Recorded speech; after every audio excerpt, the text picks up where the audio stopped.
What's up guys, it's me Strawhead Nate and I'm back this week with a new One Piece chapter video.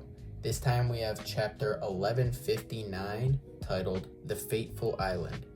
That title is in reference to God Valley, of course, which is the setting that takes up the main chunk of this chapter. And Oda did it. He made this legendary incident even crazier with this chapter alone. In just this short chapter, we see even more important figures who were present on the island that day, some of which being a teenage Monkey D. Dragon, future leader of the Revolutionary Army, and a toddler version of Marshall D. Teach, future Emperor of the Sea. We understand even more of the character motivations within this chapter, with the reveal of Rox's secret clan name, the clan of Davy D. Jones, which is an extraordinary reveal about the ancient past of the One Piece world. And also the chapter presents even more reasons why to hate the Celestial Dragons. So if you want to hear more about the Celestial Dragon crimes, along with everything else, stay till the end of this video. Now, let's get into the chapter after you like the video and subscribe to the channel. First off, the cover is back to a normal level cover after the insanity that was last cover involving Gecko, aka Kozuki Moria, and this one simply just shows Yamato returning back to the flower capital in the center of Wano, showing that the journey in this cover series is coming to a close, so this cover series will end soon. And then now the chapter actually begins with a narration saying that Shaki, the sacred treasure of Hachinosu, has been kidnapped, and also Don Marlin, member of Rock's crew, has been killed, both by other member of Rock's crew, Ochoku, the traitor of the crew. There were hints of a traitor in the other chapters, but it isn't surprising given the chaotic state of the Rock's crew, where nobody's really friends with each other. And now it's confirmed here that Ochoku is that traitor. And we see a panel of Ochoku, not with the crew anymore, of course, chuckling in amusement that his plan was a success. And then the news of Shaki being taken was so big for the world at large that it was even shown in a pause in the One Piece economy. And we see some important figures who are all distraught by this news. Gloriosa, Roger, and Rayleigh are all shown in a range of shock to anger to depression at this horrible news. I'll point out here that specifically Rayleigh exclaims Shaki, so it's proving here that he actually has some care in his heart for her.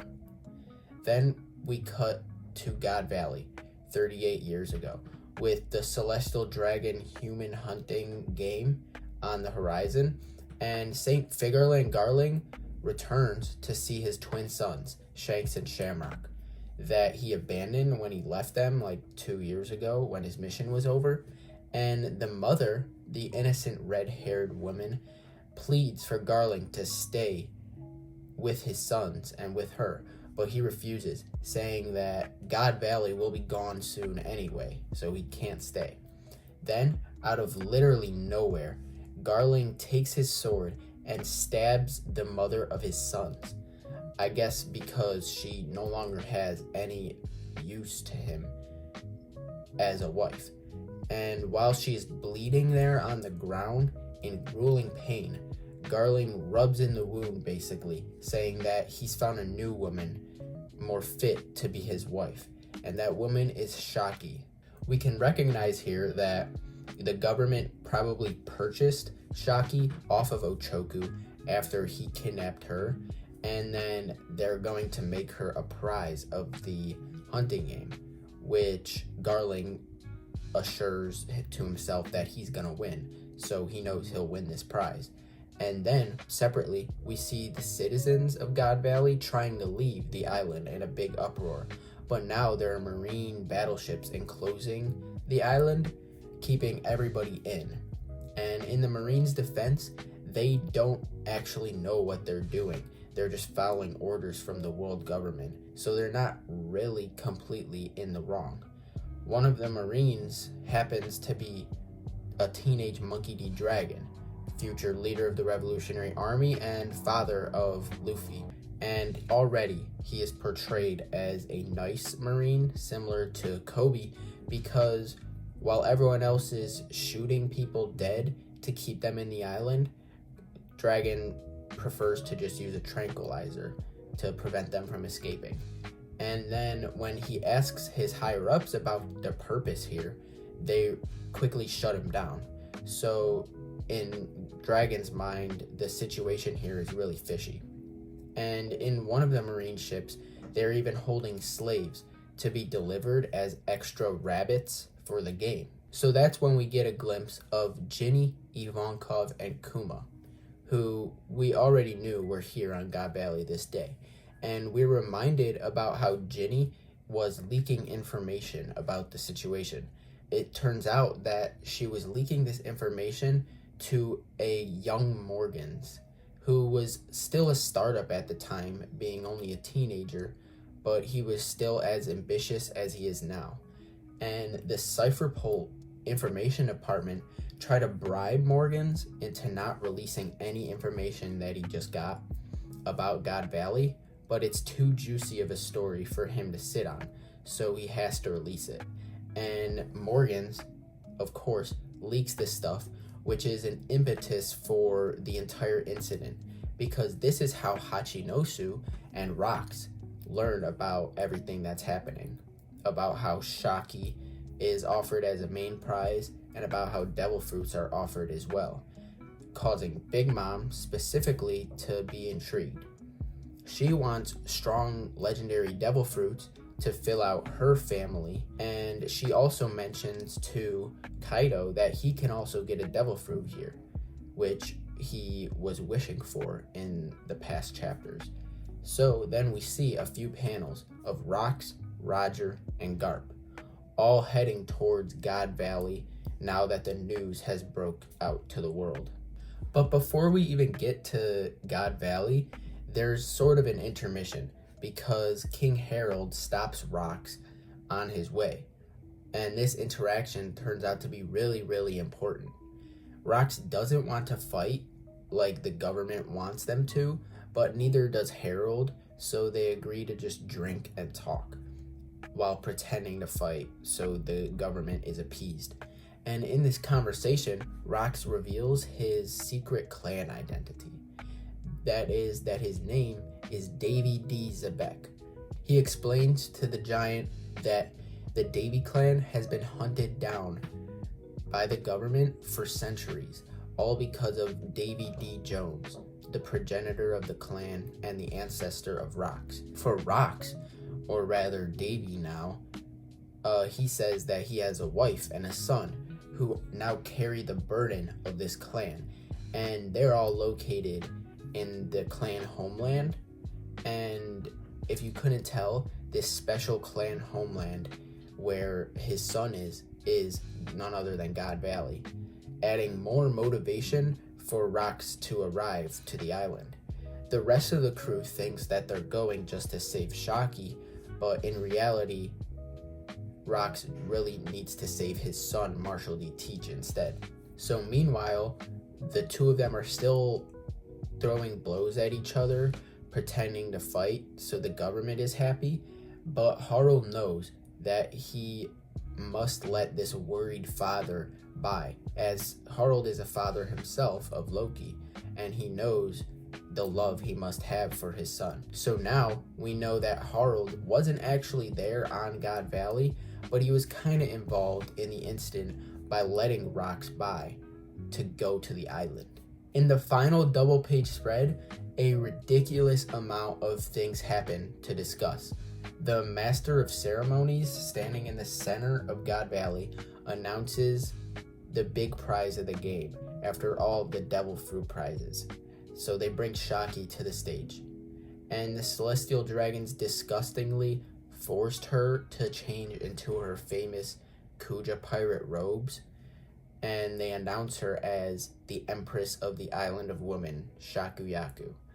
And the winner of this God Valley tournament will be able to claim Shaki as their slave or wife. All typical stuff of the evil celestial dragons. And then in the crowd of these excited celestials, we see a few important gods knights who are all in their younger years here, and they're all looking to compete in the game. We see Saint Summers, who is told by his family, the Shepherd family, to take this prize for their family, and he's confident that he will. And Saint Garling tells him don't even think about it because he's going to take Shaki for himself.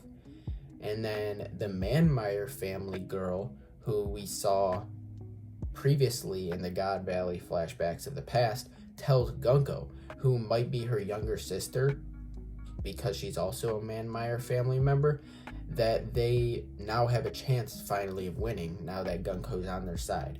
But on the victim side of the story, we see Dragon finding the bleeding mother of Shanks and Shamrock after she was stabbed by Garling previously, and she begs for him to save her sons, which he will do, of course, because Dragon is a nice man, which is a crazy full circle moment here because of Shanks's future connection to Dragon's son, Luffy.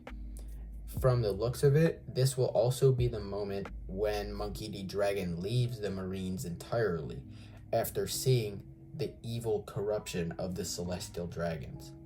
Then we also see Marshall D. Teach, son of Rocks, who's clinging on to his mother, who remains unnamed, and this panel is overlaid with a message, the final announcement from the Master of Ceremonies. He says that along with the Buccaneer boy Kuma, there's also another super rare rabbit for the participants to hunt down. And that rabbit is a member of the Davy clan from 800 years ago, referring to the literal toddler, Marshall D. Teach, who is still clinging on to his mother. And that's where this chapter ends, though. I really love this chapter because of the countless major players involved, all with their own purpose or goal here on God Valley, whether they were there on purpose or by fate. From innocent kids like Teach and Kuma, who are just trying to stay safe, to evil gods knights like Garling and Summers, to a man who we can now recognize as just a protective father, Rox D. Zebek. Everybody was here on God Valley. And it's interesting to see the logistics of the incident, about how the information got leaked and about how the prizes were actually obtained. And all of this God Valley stuff makes you forget that there was a big traitor reveal at the very start of this chapter. And it's all correlated and connected. It would be literally insane now if Oda doesn't show us all of the fighting that occurred here on God Valley after this complete setting of the scene for the past couple chapters.